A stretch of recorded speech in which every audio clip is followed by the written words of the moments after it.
High, welcome back to my channel Jyotsna Mondal. তো আমি বলেছিলাম মাদের বাড়িতে নেমন্তন্ন আছে যাব, তো এসে গেছি, অনেকক্ষণ এসেছি। তো আজকের মেনু হচ্ছে রাইস আর মাংস। রাইস আমি খাই না, চিলি চিকেনও আমি খাই না, আমি আমার বদ্দাভাই খাই না, তার জন্য প্লেন মাংস হবে। আর আমি প্লেন ভাতই খাবো, আমি আর আমার বদ্দাভাই প্লেন ভাত খাবো। এটাকে নিচু করো, ঠিক আছে? তো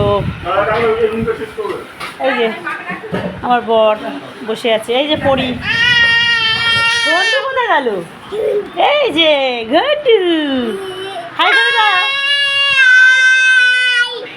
এই যে ওর কিছু খেলনা এখানে থাকে, এসে খেলে। এই যে পড়ি, এটার পিঠা বসে দিয়েছে জামাটা, ঠিক আছে?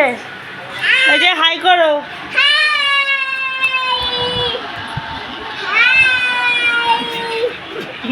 বলতে কষ্ট। চলো রাইসটা দেখাই, ঠিক আছে?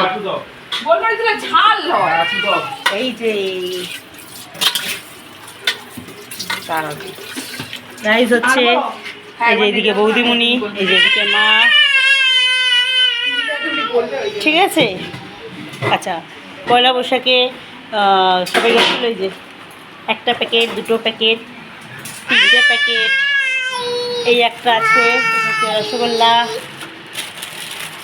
এটা কিনে আনা, এটা কিনে আনা, ঠিক আছে? আর একটা আছে ফ্রিজে একটা আছে,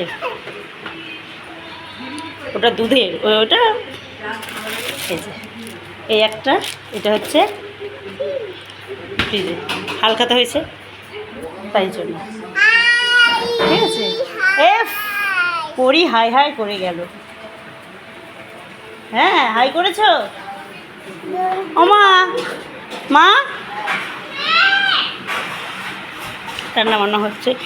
আমি মানে কী বলতো, রাইস চিলি চিকেন খাই না। আমার ছেলের একবার বার্থডে হয়েছিল, রাইস চিলি চিকেন করা হয়েছিল, কিন্তু আমি খাইনি, আমার ভালো লাগে না। বিরিয়ানিটা আগে খেতাম না, এখন তাও খাই। আর মাটনও খেতাম না, বিয়ের পরে খাই, কেন দুরকম করতে খুব অসুবিধা হয় বলে বাধ্য হয়ে এখন মাটনটা খাই, তাও খুব কম। তো এই, ঠিক আছে, তোমাদের সব ভালো কেটেছে, আমারও ভালো কাটছে, ঠিক আছে? টাটা।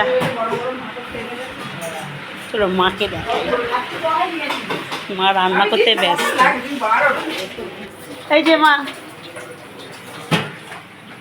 হাই করো, হাই। এই যে এটা আমার মা, সব কিছু বলি তোমাদের, এই যে মা, ঠিক আছে? এই যে পড়ি হাই হাই করেই যাচ্ছে, ঠিক আছে? টাটা, সবাই ভালো থেকো, ঠিক আছে?